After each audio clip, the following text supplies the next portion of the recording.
go fast enough. But if you look at what we've achieved over the years, it is still commendable. I know I wrote about this some months earlier, but whether or not the AEC is a myth or a reality, are we really fooling ourselves? Can we really get to this economic community that we want? In 2006, Malaysia was in the chair for the ASEAN economic pillar. And because there was a decision, I'm sure Keng Yong will give you some history, because there was a decision to move forward the process of economic integration to 2015, it was earlier decided it was 2020. We were in the chair and we had to draft the blueprint. And I remember having to get my ASEAN counterparts together to make sure that we deliver the document for the signing at the summit in Singapore. And it wasn't the easiest of things to do. It was tough. We met regularly. We plowed through to make sure it was something that was practical. It could be delivered, given that the 10 member states are so diverse in their development, and so commitments. While say Singapore could achieve certain level of market opening, or faster, there is the other CLMV countries who would have a problem with it. So we had to balance all this, and it was tough going, but there was, for me at least, the political will on the part of the economic investors to see this, because we said if nothing else, we will deliver on this. And we've had the experience of the preferential trade agreement.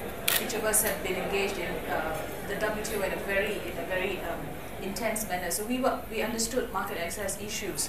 So we went headlong, and we decided, yeah, you can write a blueprint, but so what?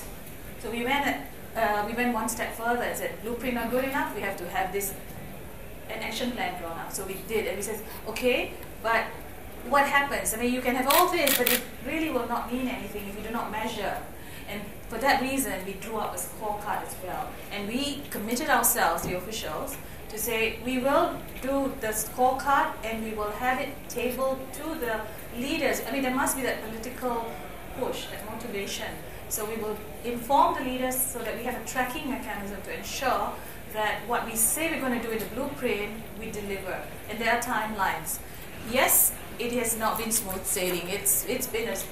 I'll be the first to admit it's been difficult. But every time we meet, there is this candid discussion and candid appraisal of where we're at. And we put pressure on each other to deliver. And if you look at what we've done, as far as the trade side is concerned, goods side, we've almost 95% of the tariffs are down to zero for intra-ASEAN trade.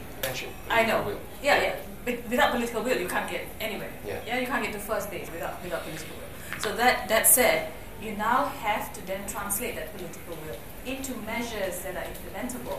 And I think that's what we've attempted to do.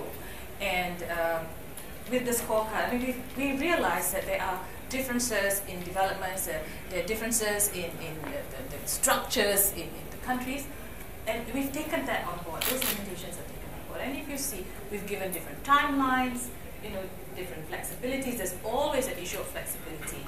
And then, saying flexibility is one thing, defining it so that nobody takes unnecessary advantage of flexibility. So those things are inbuilt.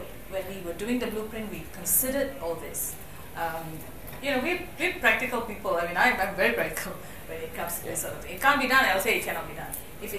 If it can be done, but there's not enough push, I would be the first to say you can do it. Just get on with it, But absolutely that's extraordinary in this regard. But that's why when we were drawing up the blueprint, it wasn't just about the blueprint. We said, get your excellent plan, get a scorecard. You have to measure it. If you don't measure it, it's not going to be done. And then you've got to hold people responsible. So what we do is we have this interesting scorecard in colors. Red, if you've fallen short, it's red. And I remember tabling it at our own cabinet and being asked by our Prime Minister, how come you have red for this and this and this? So we have, it's not quite a naming and shaming. It is not quite a public naming and shaming process, but it's an internal naming and shaming process that hopefully coerces you, puts pressure on you.